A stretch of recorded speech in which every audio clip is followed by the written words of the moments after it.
So anyway, so I got a 7:30 a.m. flight. All right, so I'm thinking, all right, that means I got to get up at fucking 5:30, return the rent-a-car and all that horse shit. Why don't I stay at a hotel right next to the airport? So my travel agent gives me the whole list of options of where I can stay. So I'm like, yeah, fine, fuck it. All right, I check them out, and one of them is the Sheraton. Sheraton, respected name, a very quality hotel. I say I'm going to stay there, and the price reflected that it was a quality hotel. It cost me like $180 or something like that. It was a lot of fucking money. So $199, something like that. For Philly, that's a lot of fucking money, considering I was right outside Upper Darby. So anyways, here's my travel tip for you. Do not ever stay at the fucking Sheraton at the Philadelphia International Airport. It is a beyond ghetto Sheraton. It's so fucking ghetto that I knew it was a fucked up Sheraton before I even went into it. I pulled up and it looked fine. I got out of my car, it looked fine. And as I walked into the place, as I was walking in, these 4 chicks were coming out, and they just looked like whores from a reality show.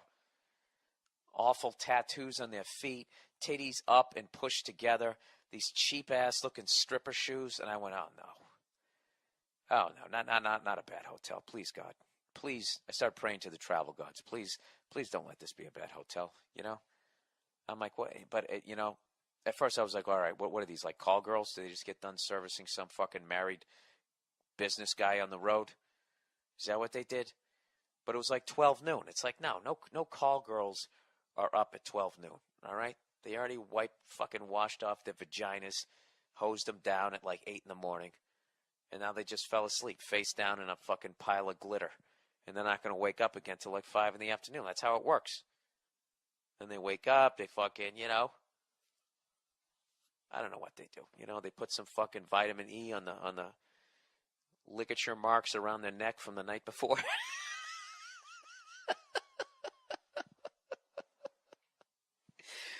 You know what's fucked up about ligature?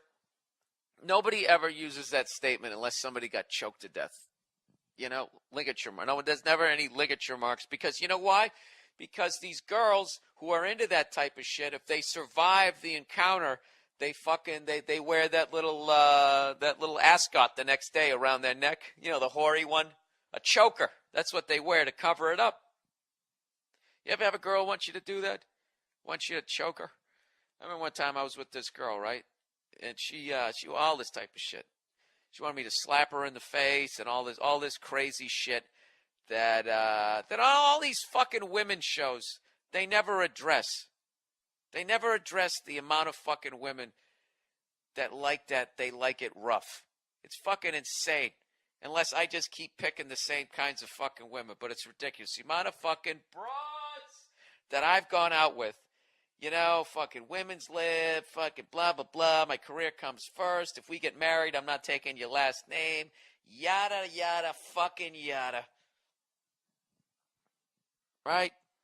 Then you get them in, the fucking all pro women this, pro women that, and I'm making my own money. And fucking, and a couple other fucking lyrics from some stupid Beyonce song, right? All that fucking horse shit. You're going to respect me, eyeball to eyeball. The images of women on TV, all that fucking horseshit, and then you get them back to your place, and lo and behold, they have a rape fantasy. Am I the only guy? Am I the only fucking guy? So anyway, so I see these fucking, just these whores. Father didn't stick around. George Foreman grill eating fucking, just never had a chance.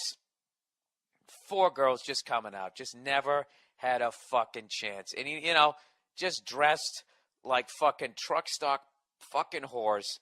And the sad thing is they think they look good. And they don't even realize the vibe that they're putting out. They don't know any better. They don't fucking know any better. All right? There was a rusted out car in their front yard the day they were born, and they never had a fucking chance. The only fucking male voice that was in their household when they was growing up was the Billy Bass that their fucking dad left behind. You know what I mean? They just never had a fucking chance. So that was my first red flag. And I was going, oh, God, maybe they used some Sky Miles. Is that how they got in here? And I just walked in. The second I walked in, I just tell the caliber of human being that was in there. Straight across the board here. All right? The caliber of white person, the caliber of black person, the caliber of fucking male, female. You just can tell. You know what I mean? Saw some black dude, when they get their hair braided, but they don't have enough money to fucking get it braided enough, so they got all those little hairs sticking out of it, So you can't see the scalp in between the braids, It's not looking fucking right. It's just not looking right.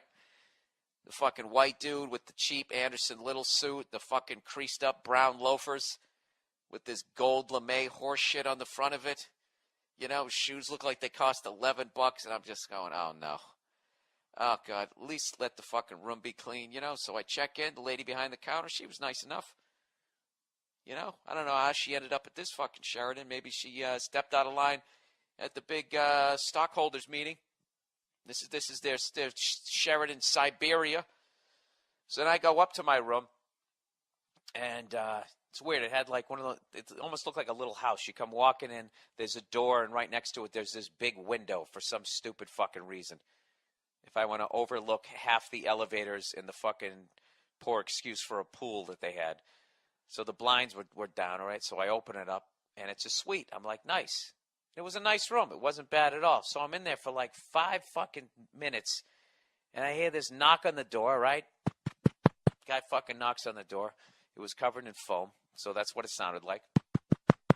And I open the door, and there's a guy standing there with this giant coffee table. And he goes, and he's trying to walk in with this giant coffee table. I'm like, whoa. I go, you got the wrong room. I didn't order a table. He goes, no, this table is your room's missing a table. I'm like, it is? They go, yeah, the last people who were here broke the other table. I was like, Jesus Christ, what, they have like a party or something? And he went, yeah. I thought he was going to say no. He went like, yeah. And I go, well, did they fucking fumigate the place? Now I think everything's been jizzed on. I'm laying in fucking angel dust and cocaine and shit, It keeps getting worse. Then I'm sitting there for another couple minutes, and then I just hear this lady telling this story, right? This motherfucker trying to tell me that motherfucker can't come over here. I said, motherfucker, you don't motherfucker with a motherfucker, baby. And I'm like, is it at least a guest? Is it at least a guest? And I fucking open the blinds to my window, and she's one of the people cleaning the rooms. Just cursing up a fucking storm. Loud as fucking hell. Like all broke people. Broke people are the loudest fucking people because they live near the freeways. They live near the subway. They used to shouting over shit. So she's out there, this motherfucker trying to tell me what time it is, baby. Right? And just screaming. And you know how much I curse. Okay? I was offended. And you know how much I curse.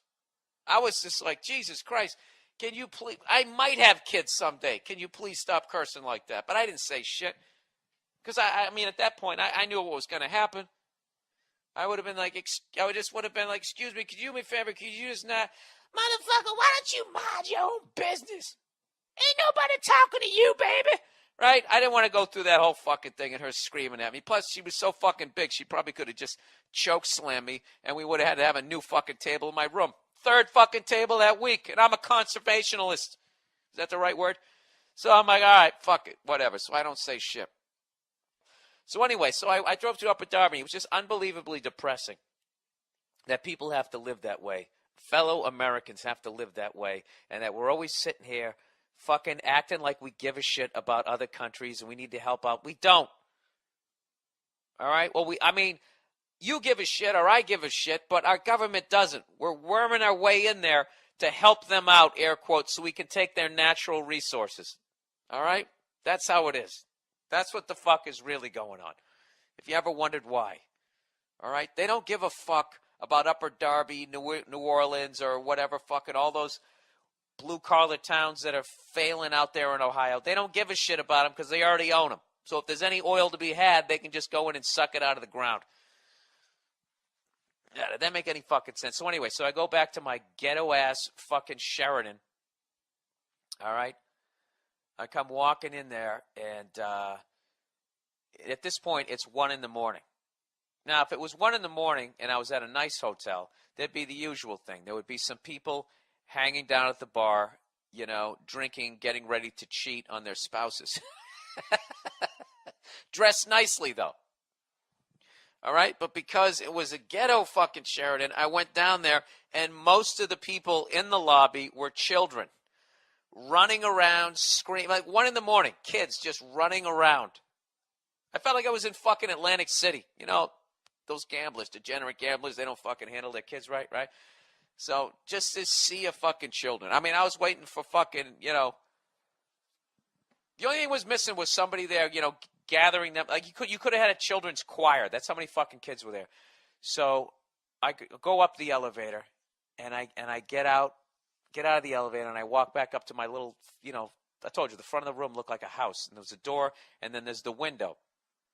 And as I'm at the door, as I'm looking down to take out my hotel key, I look down, and on the windowsill is a 3/4 eaten chicken wing. Sitting on the fucking windowsill. I got pictures to prove it. They're all going to be up on the mmpodcast.com, whatever the fuck it is.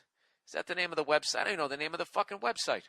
The hell's wrong with me? Yeah, the mmpodcast.com. If you go up there, I'll have all these pictures. The pictures of the Tower Theater and all that. I didn't take any pictures when I was driving through Upper Darby for obvious fucking reasons. I didn't want to be, I would not want to be taking pictures down there because people either think you're a cop or you're just documenting their level of poverty, which would be fucking annoying to me if I was in that situation. So anyways, with that was my... Oh, and then the next morning I woke up and I dropped my car off at Budget. It was fucking hilarious. One of these hilarious racial moments here is I go to get on the bus. The bus driver's black. 5 white guys get on it. He asks us where we're going. I go, U.S. Air. This guy says this, blah, blah, blah. So we're driving in that, and he's listening to this preacher because it's Sunday morning. And the guy, he's talking about, people need to be into Jesus and blah, blah, blah. All this, regular Jesus shit, right? But then all of a sudden, he starts talking about Obama. And around, he just starts kind of trashing white people.